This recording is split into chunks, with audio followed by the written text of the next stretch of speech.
अंतिम विचार, final thoughts. मैं आपके साथ कुछ आखिरी विचार साझा करना चाहता हूँ। इस किताब को लिखने का मेरा मुख्य कारण, और यही वजह है कि ये 2000 से बेस्टसेलर बनी हुई है, यह था कि मैं ये दिखा सकूं कि फाइनेंशियल इंटेलिजेंस का उपयोग करके हम जीवन की कई सामान्य समस्याओं को हल कर सकते हैं। बिना फाइनेंशियल शिक्षा के हम अक्सर जिंदगी में वही पुराने तरीके अपनाते हैं। कड़ी मेहनत करो, पैसे बचाओ, कर्ज लो और ज्यादा टैक्स भरो। लेकिन आज के समय में पहले से कहीं ज्यादा बेहतर जानकारी, बेटर इन्फॉर्मेशन की जरूरत है। मैं एक उदाहरण के रूप में एक कहानी साझा करता हूं जो आज कई युवा परिवारों की समस्या है। अपने बच्चों की अच्छी शिक्षा और अपनी रिटायरमेंट के लिए पैसे कैसे जुटाएं? इसका जवाब सिर्फ मेहनत नहीं, बल्कि फाइनेंशियल इंटेलिजेंस है। मेरा एक दोस्त एक दिन शिकायत कर रहा था कि अपने 4 बच्चों की कॉलेज शिक्षा के लिए पैसे बचाना कितना मुश्किल है। वह हर महीने $300 एक कॉलेज फंड में डाल रहा था और अब तक लगभग $12,000 ही जमा कर पाया था। उसके पास अभी भी 12 साल थे, क्योंकि उसका सबसे बड़ा बच्चा तब 6 साल का था। उस समय फीनिक्स का रियल एस्टेट मार्केट बहुत खराब था। लोग अपने घर लगभग दे रहे थे, बहुत सस्ते में बेच रहे थे। मैंने अपने दोस्त को सुझाव दिया कि वह अपने कॉलेज फंड के कुछ पैसों से एक घर खरीद ले। यह विचार उसे दिलचस्प लगा और हम इस पर चर्चा करने लगे। उसकी सबसे बड़ी चिंता ये थी कि उसके पास बैंक से लोन लेने के लिए अच्छा क्रेडिट नहीं था, क्योंकि वह पहले से ही काफी कर्ज में था। मैंने उसे भरोसा दिलाया कि बैंक के अलावा भी प्रॉपर्टी खरीदने के कई तरीके होते हैं। हमने 2 हफ्तों तक घर ढूंढे, ऐसे घर जो हमारी शर्तों पर फिट बैठे। चुनने के लिए बहुत सारे ऑप्शन थे, इसलिए यह प्रक्रिया मजेदार थी। आखिरकार हमें एक अच्छा घर मिला, 3 बेडरूम, 2 बाथरूम और एक बेहतरीन इलाके में। उस घर का मालिक अपनी नौकरी खो चुका था, डाउनसाइज्ड, और उसे उसी दिन घर बेचना था क्योंकि और उसका परिवार कैलिफोर्निया जा रहा था, जहां उसे नई नौकरी मिल रही थी। मालिक $1,02,000 मांग रहा था, लेकिन हमने सिर्फ $79,000 का ऑफर दिया। उसने तुरंत मान लिया और 10% डाउन पेमेंट पर खुद ही लोन देने के लिए तैयार हो गया। मेरे दोस्त को सिर्फ $7,900 देने पड़े। जैसे ही मालिक घर छोड़कर गया, मेरे दोस्त ने उस घर को किराए पर दे दिया। सभी खर्चे और लोन की किश्त भरने के बाद हर महीने उसके पास लगभग $125 बचने लगे। उसकी योजना थी कि वह घर को 12 साल तक रखे और हर महीने अतिरिक्त $125 लोन के मूलधन प्रिंसिपल में जोड़ता रहे, ताकि लोन जल्दी खत्म हो जाए। हमने सोचा कि 12 साल में लोन का बड़ा हिस्सा चुक जाएगा और जब उसका पहला बच्चा कॉलेज जाएगा तब तक उसे हर महीने लगभग $800 मिल सकते हैं। अगर घर की कीमत बढ़ती तो वह उसे बेच भी सकता था। 3 साल बाद फीनिक्स का रियल एस्टेट मार्केट काफी सुधर गया और उसी घर के किराएदार ने उसे $1,56,000 का ऑफर दिया। फिर उसने मुझसे सलाह ली। मैंने उसे 1031 टैक्स डिफर्ड एक्सचेंज के जरिए घर बेचने की सलाह दी। अचानक उसके पास लगभग $80,000 आ गए। मैंने टेक्सास के ऑस्टिन में अपने एक दोस्त को फोन किया, जिसने इस पैसे को एक मिनी स्टोरेज बिजनेस में निवेश कर दिया। 3 महीने के अंदर उसे हर महीने लगभग $1,000 मिलने लगे, जिन्हें वह वापस कॉलेज फंड में डालने लगा। कुछ साल बाद वह मिनी वेयरहाउस भी बिक गया और उसे लगभग $3,30,000 मिले। उसने इस पैसे को एक नए प्रोजेक्ट में लगा दिया, जो अब उसे हर महीने $3,000 से ज्यादा कमा कर देता है, जो फिर से कॉलेज फंड में जा रहा है।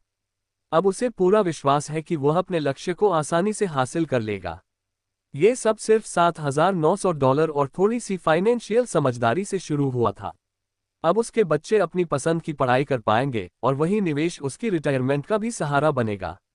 इस सफल निवेश के कारण वह जल्दी रिटायर भी हो सकेगा।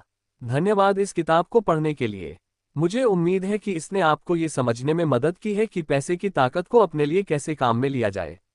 आज हम जीवित रहने के लिए भी ज्यादा फाइनेंशियल इंटेलिजेंस की जरूरत है। ये सोच कि पैसा कमाने के लिए पैसा चाहिए, उन लोगों की सोच है जिन्हें पैसे की सही समझ नहीं है। इसका मतलब यह नहीं कि वे बुद्धिमान नहीं हैं, बल्कि उन्होंने पैसे से पैसा बनाने की कला नहीं सीखी है। पैसा सिर्फ एक विचार, आइडिया है। अगर आपको ज्यादा पैसा चाहिए तो बस अपनी सोच बदलो। हर सेल्फ मेड व्यक्ति ने छोटे स्तर से शुरुआत की और एक विचार को बड़ा बनाया। यही बात निवेश, इन्वेस्टिंग पर भी लागू होती है। शुरुआत के लिए ज्यादा पैसे की जरूरत नहीं होती। कुछ ही पैसों से शुरू करके उसे बड़ा बनाया जा सकता है। मैं कई लोगों से मिलता हूं जो अपनी पूरी जिंदगी बड़ी डील के पीछे भागते रहते हैं या बहुत सारा पैसा इकट्ठा करने की कोशिश करते हैं ताकि बड़ी डील में निवेश कर सकें, लेकिन मेरे हिसाब से यह बेवकूफ़ी है। मैंने कई बार देखा है कि अनुभवहीन निवेशक अपनी सारी बचत एक ही डील में लगा देते हैं और जल्दी ही उसे खो देते हैं। वे अच्छे कर्मचारी हो सकते हैं लेकिन अच्छे निवेशक नहीं होते। पैसे के बारे में शिक्षा और समझ बहुत जरूरी है। जल्दी शुरुआत करो, एक किताब खरीदो, सेमिनार में जाओ, अभ्यास करो, छोटा शुरू करो। मैंने $5,000 को 6 साल से भी कम समय में एक ऐसी संपत्ति में बदल दिया जो हर महीने $5,000 की आय देती थी। लेकिन मैंने ये सब बचपन से सीखना शुरू किया था। मैं आपको भी सीखने के लिए प्रेरित करता हूँ क्योंकि यह इतना मुश्किल नहीं है। एक बार समझ आ जाए तो ये काफी आसान हो जाता है। मुझे लगता है मेरा संदेश साफ है। आपके दिमाग में क्या है वही तय करता है कि आपके हाथ में क्या होगा। पैसा सिर्फ एक विचार है। एक मशहूर किताब है थिंक एंड ग्रो रिच। इसका नाम कड़ी मेहनत करो और अमीर बनो नहीं है। पैसे को अपने लिए काम करना सीखो और आपकी जिंदगी आसान और खुशहाल हो जाएगी। आज के समय में सुरक्षित खेलने की बजाय समझदारी से खेलो। 3 प्रकार की आय, द 3 इनकम्स। अकाउंटिंग की दुनिया में आय इनकम के 3 प्रकार होते हैं। 1. साधारण कमाई, ऑर्डिनरी अर्न्ड इनकम। 2. पोर्टफोलियो आय, पोर्टफोलियो इनकम। 3. पैसिव आय, पैसिव इनकम। जब मेरे गरीब पिता ने मुझसे कहा स्कूल जाओ, अच्छे नंबर लाओ और एक सुरक्षित नौकरी ढूंढो, तो वे मुझे अर्न्ड इनकम, कमाई वाली आय के लिए काम करने की सलाह दे रहे थे। अंतिम विचार, फाइनल थॉट्स। मैं आपके साथ कुछ आखिरी विचार साझा करना चाहता हूँ। इस किताब को लिखने का मेरा मुख्य कारण और यही वजह है कि ये 2000 से बेस्टसेलर बनी हुई है, यह था कि मैं ये दिखा सकूं कि फाइनेंशियल इंटेलिजेंस का उपयोग करके हम जीवन की कई सामान्य समस्याओं को हल कर सकते हैं। बिना फाइनेंशियल शिक्षा के हम अक्सर जिंदगी में वही पुराने तरीके अपनाते हैं। कड़ी मेहनत करो, पैसे बचाओ, कर्ज लो और ज्यादा टैक्स भरो, लेकिन आज के समय में पहले से कहीं ज्यादा बेहतर जानकारी, बेटर इन्फॉर्मेशन की जरूरत है। मैं एक उदाहरण के रूप में एक कहानी साझा करता हूं जो आज कई युवा परिवारों की समस्या है। अपने बच्चों की अच्छी शिक्षा और अपनी रिटायरमेंट के लिए पैसे कैसे जुटाएं? इसका जवाब सिर्फ मेहनत नहीं बल्कि फाइनेंशियल इंटेलिजेंस है। मेरा एक दोस्त एक दिन शिकायत कर रहा था कि अपने 4 बच्चों की कॉलेज शिक्षा के लिए पैसे बचाना कितना मुश्किल है। वह हर महीने $300 एक कॉलेज फंड में डाल रहा था और अब तक लगभग $12,000 ही जमा कर पाया था। उसके पास अभी भी 12 साल थे क्योंकि उसका सबसे बड़ा बच्चा तब 6 साल का था। उस समय फीनिक्स का रियल एस्टेट मार्केट बहुत खराब था। लोग अपने घर लगभग दे रहे थे, बहुत सस्ते में बेच रहे थे। मैंने अपने दोस्त को सुझाव दिया कि वह अपने कॉलेज फंड के कुछ पैसों से एक घर खरीद ले। यह विचार उसे दिलचस्प लगा और हम इस पर चर्चा करने लगे। उसकी सबसे बड़ी चिंता ये थी कि उसके पास बैंक से लोन लेने के लिए अच्छा क्रेडिट नहीं था क्योंकि वह पहले से ही काफी कर्ज में था।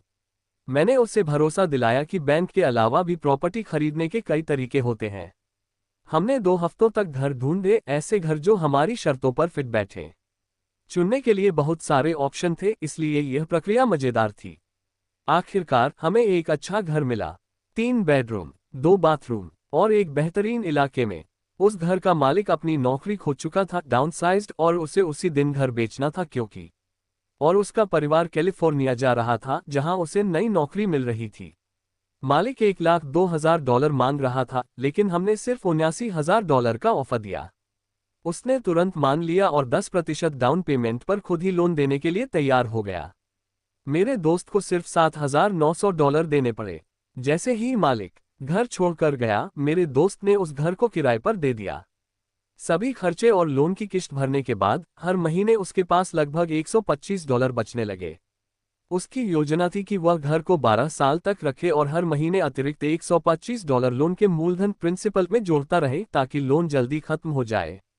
हमने सोचा कि 12 साल में लोन का बड़ा हिस्सा चुक जाएगा और जब उसका पहला बच्चा कॉलेज जाएगा तब तक उसे हर महीने लगभग $800 मिल सकते हैं। अगर घर की कीमत बढ़ती तो वह उसे बेच भी सकता था।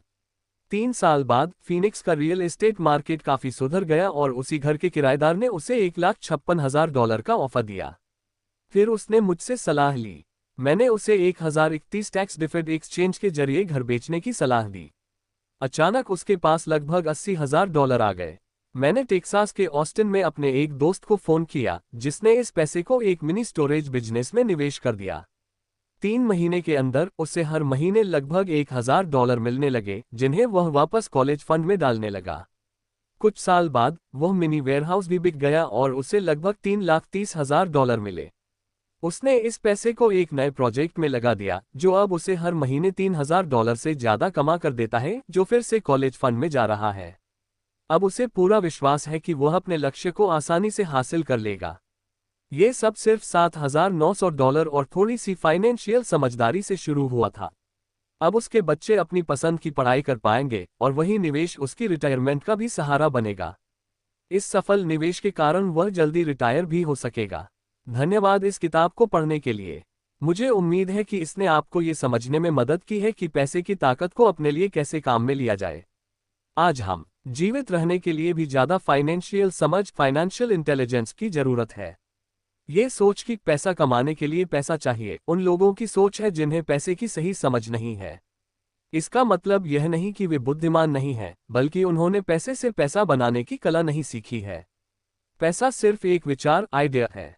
अगर आपको ज्यादा पैसा चाहिए तो बस अपनी सोच बदलो। हर सेल्फ मेड व्यक्ति ने छोटे स्तर से शुरुआत की और एक विचार को बड़ा बनाया। यही बात निवेश इन्वेस्टिंग पर भी लागू होती है। शुरुआत के लिए ज्यादा पैसे की जरूरत नहीं होती। कुछ ही पैसों से शुरू करके उसे बड़ा बनाया जा सकता है।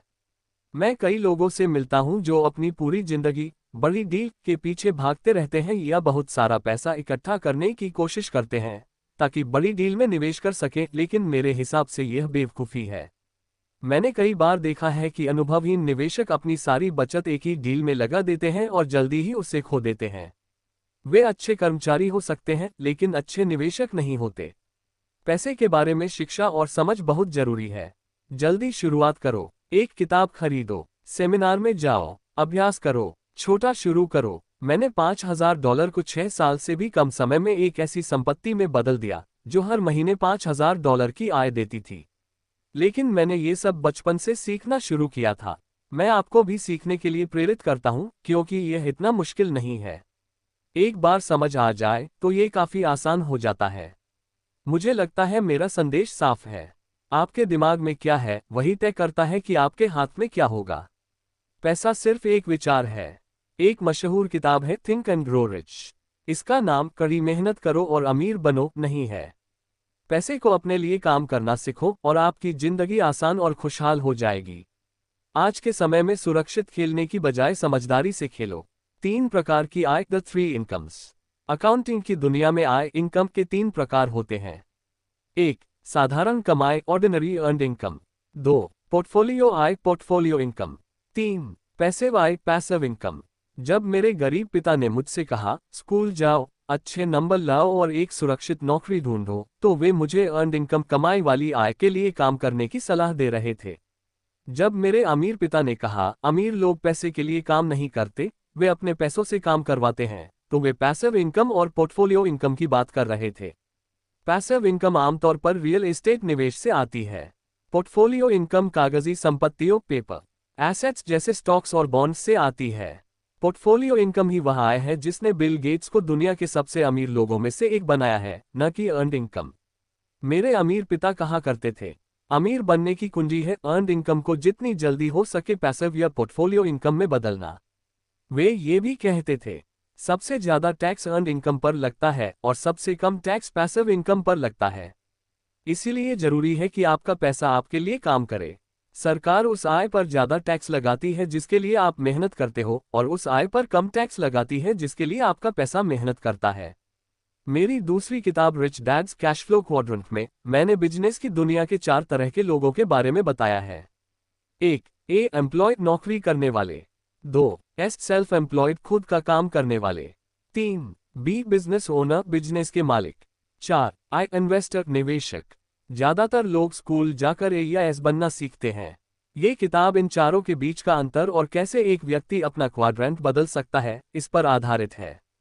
मेरी तीसरी किताब rich dad's guide to investing में मैंने विस्तार से समझाया है कि अर्न्ड इनकम को पैसिव और पोर्टफोलियो इनकम में बदलना क्यों जरूरी है। मेरे अमीर पिता कहा करते थे, एक असली निवेशक वही करता है अर्न्ड इनकम को पैसिव और पोर्टफोलियो इनकम में बदलता है। अगर तुम्हें पता है कि तुम क्या कर रहे हो, तो निवेश जोखिम भरा नहीं होता, ये सिर्फ सामान्य समझ, कॉमन सेंस है। फाइनेंशियल फ्रीडम की कुंजी key to financial freedom. Financial freedom और बड़ी संपत्ति की असली कुंजी है अर्नड इनकम को पैसिव और या पोर्टफोलियो इनकम में बदलने की क्षमता। मेरे अमीर पिता ने मुझे और माइक को ये स्किल सिखाने में बहुत समय लगाया। इस क्षमता का होना यही कारण है कि मेरी पत्नी किम और मैं आज फाइनेंशियली फ्री हैं और हमें दोबारा काम करने की जरूरत नहीं है। हम काम इसलिए करते हैं क्योंकि हम करना चाहते हैं। आज हमारे पास पैसिव इनकम के लिए एक रियल एस्टेट इन्वेस्टमेंट कंपनी है और पोर्टफोलियो इनकम के लिए हम प्राइवेट प्लेसमेंट्स और शेयरों के इनिशियल पब्लिक ऑफरिंग्स आईपीओ में भाग लेते हैं। हमने एक फाइनेंशियल एजुकेशन कंपनी भी बनाई है ताकि हम किताबें और गेम्स बनाते और प्रकाशित करते रहें। हमारे सभी एजुकेशनल प्रोडक्ट्स उन्हीं स्किल्स को सिखाने के लिए बनाए गए हैं जो मेरे अमीर पिता ने मुझे सिखाई थी, यानी अर्नड इनकम को पैसिव और पोर्टफोलियो इनकम में बदलना। हम जो गेम्स बनाते हैं वे बहुत महत्वपूर्ण हैं क्योंकि वे वो सिखाते हैं जो किताबें नहीं सिखा सकती। उदाहरण के लिए, आप सिर्फ किताब पढ़कर साइकिल चलाना नहीं सीख सकते। हमारे कैशफ्लो गेम्स बड़ों के लिए और कैशफ्लो फॉर किड्स इस तरह डिजाइन किए गए हैं कि वे खिलाड़ियों को बेसिक इन्वेस्टिंग स्किल्स सिखाएं, जैसे अर्नड इनकम को पैसिव और पोर्टफोलियो इनकम में बदलना। ये गेम्स अकाउंटिंग के सिद्धांत और फाइनेंशियल लिटरेसी भी सिखाते हैं। दुनिया में ये ऐसे एजुकेशनल प्रोडक्ट्स हैं जो लोगों को ये सभी स्किल्स एक साथ सिखाते हैं। आप कैशफ्लो क्लासिक गेम को वेब पर खेल सकते हैं और सीख सकते हैं कि अर्नड इनकम को पैसिव और पोर्टफोलियो इनकम में कैसे बदला जाए। कैशफ्लो 202 कैशफ्लो 101 का एडवांस वर्जन है और इसे खेलने के लिए 101 का पूरा ज्ञान होना जरूरी है। कैशफ्लो 101 और cash flow for kids fundamental investing के सिद्धांत सिखाते हैं, जबकि कैशफ्लो 202 टेक्निकल इन्वेस्टिंग सिखाता है। टेक्निकल इन्वेस्टिंग में एडवांस ट्रेडिंग टेक्निक्स शामिल होती हैं, जैसे short selling, call options, put options और स्ट्रैडल्स। इन टेक्निक्स को समझने वाला व्यक्ति मार्केट ऊपर जाने पर भी पैसा कमा सकता है और नीचे आने पर भी। मेरे अमीर पिता कहा करते थे, एक असली इन्वेस्टर ऊपर जाते हुए मार्केट में भी पैसा कमाता है और नीचे आते हुए मार्केट में भी। यही कारण है कि वे इतना ज्यादा पैसा कमाते हैं। वे ये भी कहते थे, वे ज्यादा पैसा इसलिए कमाते हैं क्योंकि उनके पास ज्यादा आत्मविश्वास होता है, उनके पास ज्यादा ज्ञान होता है। आत्मविश्वास ज्यादा होता है क्योंकि उन्हें नुकसान होने का डर कम होता है। दूसरे शब्दों में, सामान्य निवेशक ज्यादा पैसा नहीं कमा पाते क्योंकि उन्हें पैसे खोने का बहुत डर होता है। सामान्य निवेशक ये नहीं जानते कि नुकसान से खुद को कैसे बचाया जाए, और यही कैशफ्लो 202 सिखाता है। औसत निवेशक सोचते हैं कि निवेश करना जोखिम भरा है क्योंकि उन्हें पेशेवर निवेशक बनने की सही ट्रेनिंग नहीं मिली होती। जैसा कि वॉरेन बफेट कहते हैं, रिस्क तब होता है जब आपको पता नहीं होता कि आप क्या कर रहे हैं। मेरे बोर्ड गेम्स लोगों को मजे के साथ फंडामेंटल और टेक्निकल इन्वेस्टिंग की बेसिक बातें सिखाते हैं। कभी कभी लोग कहते हैं आपके एजुकेशनल गेम्स महंगे हैं। इससे आरओआई रिटर्न ऑन इन्वेस्टमेंट का सवाल उठता है, यानी जो कीमत आपने दी उसके बदले आपको क्या मिला। मैं हाँ में सिर हिलाता हूं और कहता हूं, हाँ, ये महंगे हो सकते हैं, खासकर जब आप इन्हें एंटरटेनमेंट गेम्स से कंपेयर करते हैं। लेकिन ये उतने महंगे नहीं हैं जितना कि पूरी जिंदगी नौकरी करना, ज्यादा टैक्स देना और फिर निवेश में पैसा खोने के डर में जीना। जब कोई व्यक्ति कीमत की शिकायत करता हुआ चला जाता है तो मुझे मेरे अमीर पिता की बात याद आती है।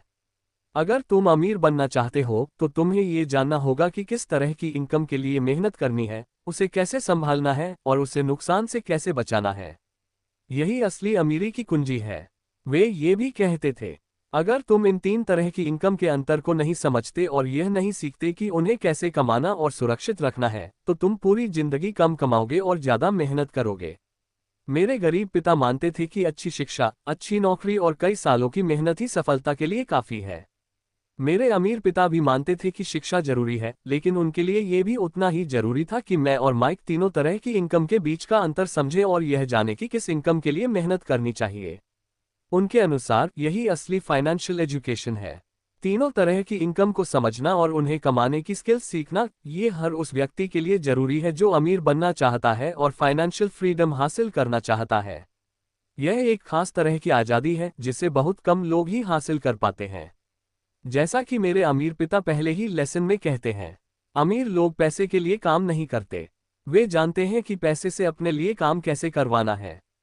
रिच डैड कहते थे, ऑर्डिनरी अर्नड इनकम वह पैसा है जिसके लिए आप काम करते हैं, और पैसिव तथा पोर्टफोलियो इनकम वह पैसा है जो आपके लिए काम करता है। इस छोटे से अंतर को समझना मेरे जीवन में बहुत महत्वपूर्ण साबित हुआ। या जैसा कि रॉबर्ट फ्रॉस्ट अपनी कविता में कहते हैं, और इसी ने सारा फर्क पैदा किया। एक्शन लो, टेक एक्शन। आप सभी को 2 बेहतरीन उपहार मिले हैं, आपका दिमाग माइंड, आपका समय टाइम। अब यह आप पर निर्भर करता है कि आप इनका कैसे उपयोग करते हैं। आपके हाथ में आने वाला हर एक रुपया आपको ये ताकत देता है कि आप अपना भविष्य तय करें। अगर आप उसे बेवकूफ़ी में खर्च करते हैं तो आप गरीबी चुनते हैं। अगर आप उसे लायबिलिटीज पर खर्च करते हैं तो आप मिडिल क्लास चुनते हैं।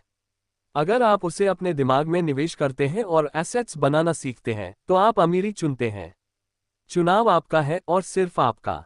हर दिन, हर रुपये के साथ आप ये तय करते हैं कि आप अमीर बनेंगे, गरीब बनेंगे या मिडिल क्लास में रहेंगे। अगर आप इस ज्ञान को अपने बच्चों के साथ साझा करते हैं तो आप उन्हें आने वाले भविष्य के लिए तैयार करते हैं। कोई और यह काम नहीं करेगा। आप और आपके बच्चों का भविष्य उन फैसलों पर निर्भर करेगा जो आप आज लेते हैं, कल नहीं। मैं आपको इस जीवन नाम के अनमोल उपहार के साथ बहुत सारी दौलत और खुशियों की शुभकामनाएं देता हूं। Robert Kiyosaki.